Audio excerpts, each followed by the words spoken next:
दो कौवे रहते थे। एक था कालू और दूसरे का नाम था भोलू। दोनों मिलजुल कर साथ साथ रहते थे, लेकिन उनमें से कालू बहुत चालाक और हट्टा कट्टा था और बेचारा भोलू जैसा नाम वैसा ही सीधा और सादा था। एक दिन कालू और भोलू में बहस हो गई।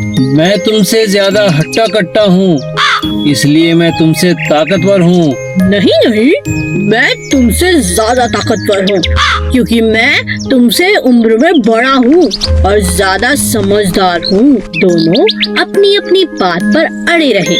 कालू कहता है कि वह ताकतवर है और भोलू कहता है कि वो ताकतवर है। बस ये लड़ाई खत्म होने का नाम ही नहीं ले रही थी। तब दोनों अपने बीच में प्रतियोगिता रखते हैं। जो भी अपनी चोंच में एक थैली में कुछ भरकर जितना ज्यादा ऊपर उड़ेगा वो ही ताकतवर होगा।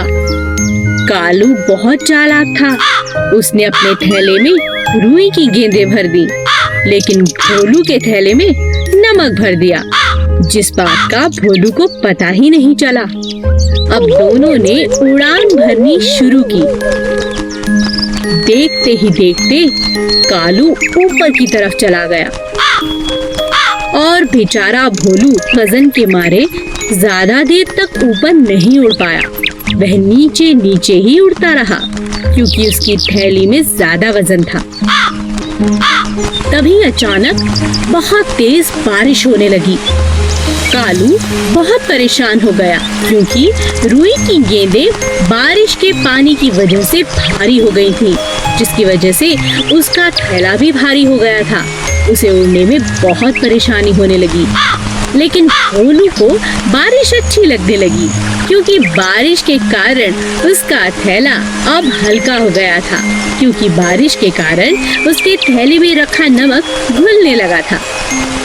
अब भोलू ऊपर उड़ने लगा और उसने चुनौती भी जीत ली। हमें ये चींटी बहुत मेहनती थी। सभी चींटियां रानी चींटी की बात को मानती थी।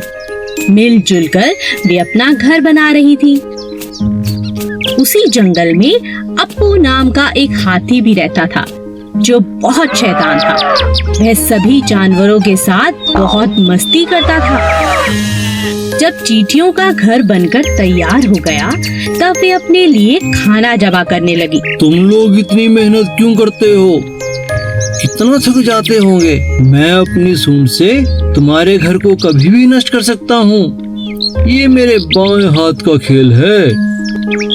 ऐसा कहकर अप्पू ने अपनी सूंड में पानी भरना शुरू किया। कुछ पानी पिया और कुछ चींटियों पर डाला। रानी चींटी को बहुत बुरा लगा। उसने कहा, हम बहुत दिनों से इतनी मेहनत कर रहे हैं अप्पू, पानी डालकर हमारी मेहनत को बर्बाद मत करो। मैं जो चाहूँ कर सकता हूँ। तुम बहुत घमंडी हो अप्पू।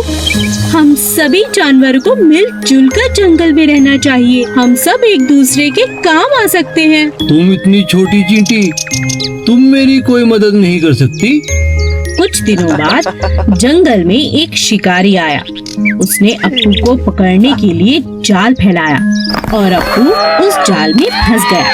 तभी रानी चींटी की नजर शिकारी पर पड़ी। उसने अप्पू हाथी की जान बचाने की सोची। वह अप्पू के पास गई और बोली, अप्पू दोस्त, घबराओ नहीं, मेरा दोस्त चूहा तुम्हारा जाल काट देगा और इस शिकारी को तो मैं मजा चखाती हूँ। सभी चींटियां शिकारी के पास गईं और उसे जगह जगह काटने लगी। शिकारी डर से तिलमिला उठा और जंगल छोड़कर भाग गया। चूहे ने अप्पू का जाल काट दिया। अप्पू ने चींटियों से माफी मांगी और कहा, मुझे माफ कर दो चींटी रानी, हम सबको मिलजुल कर रहना चाहिए। आज से मैं भी तुम्हारा दोस्त